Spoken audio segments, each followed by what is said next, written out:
Hello everyone, welcome back to our online learning platform of Learn with Vijay. मैं अंजना रत्नू हूँ और आज हम शुरुआत करने से पहले एक सैर पे चलते हैं, दिल्ली की सैर पे। तो सबसे पहले हम इंद्रप्रस्थ जाते हैं, जो कि कहा जाता है कि पांडवों ने खांडवप्रस्थ जो वन था, उसको हटा के और अपना शहर बसाया था इंद्रप्रस्थ। और जब महाभारत का युद्ध खत्म हो गया था, तो उसके बाद में योग माया का मंदिर श्री कृष्ण की जो बहन मानी जाती हैं, योग माया का मंदिर बसाया पांडवों ने। फिर हम दिल्ली के मेहरौली इलाके में जाते हैं। मेहरौली का नाम पहले मिहिरावली होता था। किंग मिहिर भोज ने 9th सेंचुरी में मिहिरावली को स्थापित किया और धीरे-धीरे मिहिरावली पर पर्शियन और इस्लामिक लैंग्वेज का असर हुआ और मिहिरावली हो गया मेहरौली। फिर हम जाते हैं तुगलकाबाद की तरफ। तो 1320 में इसको बसाया गया और थोड़ी कहानियाँ भी है कि अ, शायद हज़रत निज़ामुद्दीन औलिया का कुछ श्राप था इस किले को या ऐसे। तो ये निशानी है 1320 की। फिर वहाँ से हम सैर पे चलते हैं लोधी गार्डन्स। लोधी गार्डन्स जैसा कि आप सबको पता है कि लोधी डायनेस्टीज़ के काफ़ी मकबरे आपको वहाँ पे मिल जाते हैं। 1450 में ये बसाया गया था, तो 1450 की निशानियाँ हम आज भी दिल्ली में देख सकते हैं। फिर शाहजहानाबाद, तो नाम से तो आपको पता चल ही रहा है कि कहाँ किसके नाम पर है। ये 1639 सीई में बसाया गया और हम आज भी उस दौर की निशानी हम आज भी दिल्ली में देख सकते हैं। फिर कनॉट प्लेस चलते हैं, जो कि अभी तक हमने जितनी भी जगहें देखी, उनसे बिल्कुल अलग है। एक सर्कुलर ग्रिड है और विक्टोरियन एरा में 1930 में इसको बसाया गया और ये एक बिल्कुल अलग तरीके का आर्किटेक्चर हमको वहाँ देखने को मिलता है। और अब हम अगर देखें तो साइबर सिटी, न्यू पार्लियामेंट, इन सब जितनी भी जगहें हैं, इन सब से अलग, नया।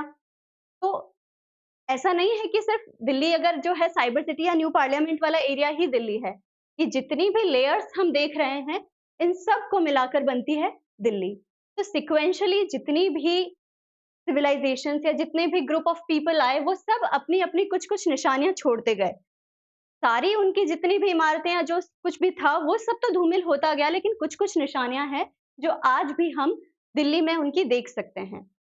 तो इसी से हम समझने की कोशिश करेंगे आज कॉन्सेप्ट ऑफ सीक्वेंट ऑक्यूपेंस।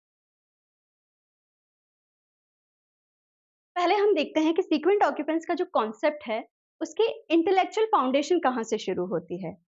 तो एंशिएंट ग्रीक में पैलिम्पसेट तरीका था, जिसमें ऐसा होता था कि एक वुडन टैबलेट होता था, जिसके ऊपर वो वैक्स बिछाते थे या वैक्स लगाते थे और उसके ऊपर कोई भी मैसेज, कोई भी इंफॉर्मेशन या कुछ भी डेटा जो भी है, जो उनकी ज़रूरत था उस दौर में, उसे लिख दिया जाता था। और किफ़ायत करने के लिए वो क्या करते थे कि जब उस इन्फॉर्मेशन की ज़रूरत नहीं होती थी या उस मैसेज की ज़रूरत नहीं होती थी, वो काम में आ चुका होता था, तो एक स्टाइलस से उस वैक्स टैबलेट को फिर से साफ कर दिया जाता था, उसको क्लीन कर दिया जाता था या स्क्रैप कर दिया जाता था और उस पे फिर से नया मैसेज लिखा जाता था। तो सेम वैक्स टैबलेट होता था और उसके ऊपर फिर से नया मैसेज। तो जब उसे स्क्रैप किया जाता था या उसे क्लीन किया जाता था, तो वैसे तो वो पूरा क्लीन हो जाता था, लेकिन कुछ-कुछ अंडर राइटिंग्स जो हैं, जो पिछले मैसेज की छोटी-छोटी अंडर राइटिंग्स जो हैं, वो उस पर बच जाती थी। तो इसे कहा जाता था पैलिम्पसेस्ट। पैलिम्पसेस्ट को धीरे-धीरे ज्योग्राफी में, फिजिकल ज्योग्राफी और ग्लेशियोलॉजी के अंदर इसके कॉन्सेप्ट को लेकर आया गया। सबसे पहले तो नहीं, लेकिन बहुत पायनियर तरीके से ग्रिफिथ टेलर इसको अपनी स्टडीज में यूज करते हैं, जिसमें वो एक थ्योरी देते हैं, थ्योरी ऑफ पैलिम्पसेस्ट, जिसमें वो ये कहते हैं कि जब नया ग्लेशियर पुराने निकले हुए ग्लेशियर के रास्ते से निकलता है, तो वो अपनी जो लैंडस्केप बनाता है या जो अपनी लेयर बनाता है, उसमें वो जो पुरानी लेयर्स हैं, उन सबको मिटाते हुए चलता है। जो पुराने लैंडस्केप्स हैं, पुराने ग्लेशियर्स के बनाए हुए, उन सबको मिटाते हुए चलता है। लेकिन कुछ-कुछ, जिस तरीके से पैलिम्पसेस्ट में अंडर राइटिंग बच जाती है, सेम वैसे ही इसी पुराने ग्लेशियर्स के कुछ-कुछ, जैसे मोरेन्स हैं या स्ट्रिएशंस या स्क्रैचेस कहें, वो बच जाते हैं और इस तरीके से नई-नई लेयर्स जो हैं वो बनती जाती हैं और उसे बोला जाता है पैलिम्पसेस्ट टोपोग्राफी। फिर जैसे-जैसे हमारा सब्जेक्ट ऑफ ज्योग्राफी मैच्योर होता गया, यही जो पैलिम्पसेस्ट का जो कॉन्सेप्ट है या जो थ्योरी है, वो कल्चरल इकोलॉजी में आती है। तो 1925 में कार्ल सावर इसी कॉन्सेप्ट को मॉर्फोलॉजी ऑफ लैंडस्केप में लेकर आते हैं, जहां वो लैंडस्केप टर्म को इंट्रोड्यूस करते हैं और वो ये कहते हैं कि लैंडस्केप को एज नेचर, मतलब जो हम आज देख रहे हैं, जो नेचर ने बनाया है, उसको सिर्फ लैंडस्केप एज नेचर देखने के बजाय हमें एक नई अप्रोच देखनी होगी, जिसमें हम पढ़ें लैंडस्केप एज हिस्ट्री, कि आज से पुराने काल से आज तक जो भी हिस्ट्री रही है इस लैंडस्केप की, उसने इसे आज जिस वो शेप में है, वो शेप आज इसी वजह से है क्योंकि पुरानी हिस्ट्री ने उसे वो शेप दिया है। तो परत दर परत हिस्ट्री के साथ में जो क्यूमुलेटिव इन्फ्लुएंस हुआ, उससे आज इस लैंडस्केप का ये शेप है। तो फिर धीरे-धीरे 1925 से 1929 में कार्ल सावर से इन्फ्लुएंस होके डार्विन व्हिटलसी सीक्वेंट ऑक्यूपेंस का कॉन्सेप्ट लेकर आते हैं। तो व्हिटलसी ये कहते हैं कि जो हम आज देख रहे हैं, जो कल्चरल लैंडस्केप देख रहे हैं, वो आज ही शेप नहीं हुआ है। उसके लिए बहुत सारी परतें हैं। हमें उस हर परत को देखना पड़ेगा, हर उस लेयर को देखना पड़ेगा जो ग्रुप ऑफ पीपल यहाँ आए। तो इसके लिए पहले टाइम फैक्टर इम्पोर्टेंट है कि कौन से दौर में कौन सी नई सिविलाइजेशन आई, पहले कौन सी थी और धीरे-धीरे उन्होंने किस तरीके से उसको शेप दिया। तो जैसे-जैसे पुरानी सिविलाइजेशन गई, ऐसा नहीं है कि वो पूरी तरीके से धूमिल हो गई।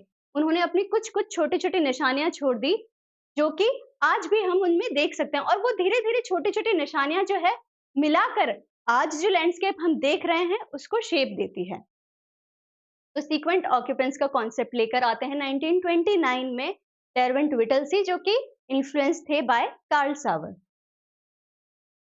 तो ये देखिए, एक एंशिएंट टाइम की एक कल्चरल लेयर है या कल्चरल लैंडस्केप बनता है। आप कुछ भी ले सकते हैं, चाहे इसमें नोमैडिक लोग ले सकते हैं जो कि फूड गैदरिंग या हंटिंग पे डिपेंड करते थे, तो वो तो चले गए, लेकिन उनकी कुछ-कुछ हम आज भी निशानी देख सकते हैं। फिर धीरे-धीरे मिडाइवल टाइम आता है, उस टाइम पे अलग एक दौर रहा, वो लोग भी उनके जाने के बाद में ऐसा नहीं है कि उनके जाने के साथ में सब कुछ उनका खत्म हो गया है, उनके कुछ-कुछ निशान आज भी हम देख सकते हैं।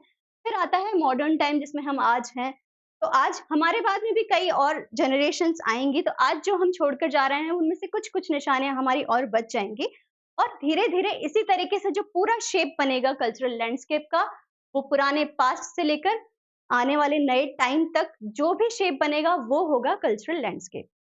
Thank you so much.